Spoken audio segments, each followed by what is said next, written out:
Welcome one and all. It's everyone's favorite time of year when the spirits come out to play, scaring the little children and giving old people the willies.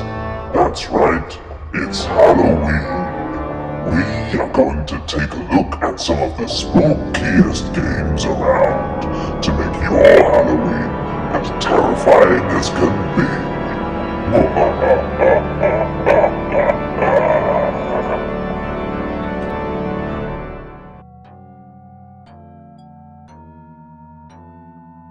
Haunting, starring Poulterguy on the Sega Genesis, is a very original game made, surprisingly, by EA, who really have never been renowned for their originality. The game does a bit of a switcheroo this time, making you play as, technically, the bad guy. You play as Poulterguy, in case you hadn't guessed, who is, funnily enough, a poltergeist, who for some reason has taken a particular dislike to the Sardini family and has made it his mission to scare them out of their home.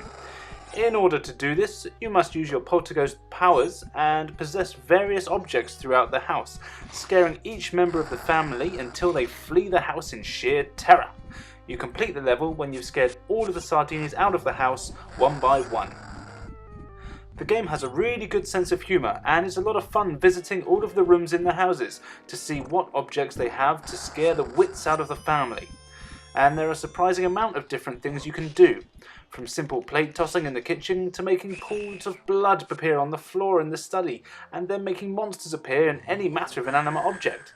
Each of these animations is a small treat and will generally bring a smile to your face. But be careful, you can only possess each item once, so there is actually a surprising amount of strategy, meaning you can't just go around possessing everything as soon as you see it.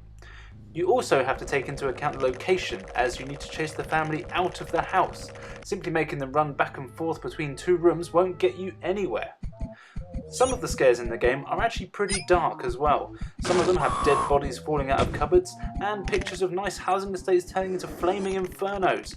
I'm assuming this is why it didn't ever make it to the Super Nintendo. Seeing as you're a ghost, you can't die. But you do have a time limit, which is represented by your ecto, which is constantly being depleted. You can refill this by scaring the family out of the room that they're in. Once this has run out, you return to the underworld, where you can refill your ecto and go back to the living. However, there are all sorts of other bastard gribblies down there that are out to get you, and as they're also from the dead world, they actually can kill you. So don't let them get their hands on you.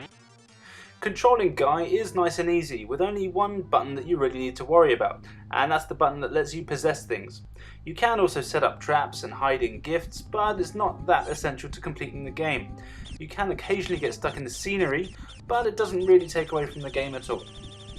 Graphics wise, the game is pretty good. There's generally a lot going on, it has some nice colours in there, but it also has that EA choppiness of that 16-bit era. You can almost see the Sims in the making here though. Sound-wise, it has that Genesis sound all over it, which has never been that great. The sound on the Genesis was always a bit subpar, but the music here is pretty good. The biggest complaint with the game is that it's from that 19th era where every character had to be cool, so you got the leather jacket and the funky hairdo. But that is forgivable, as Poulterguy isn't actually annoying for the most part. This game would be another great game to break out on your Halloween get-together. It really is a lot of fun. Gets pretty tricky in the later levels, but you do want to keep trying to scare those bastard Sardinis out of their house. It's one of those games that really does deserve a remake. It's actually quite surprising that there isn't anything similar to it, so definitely check this one out.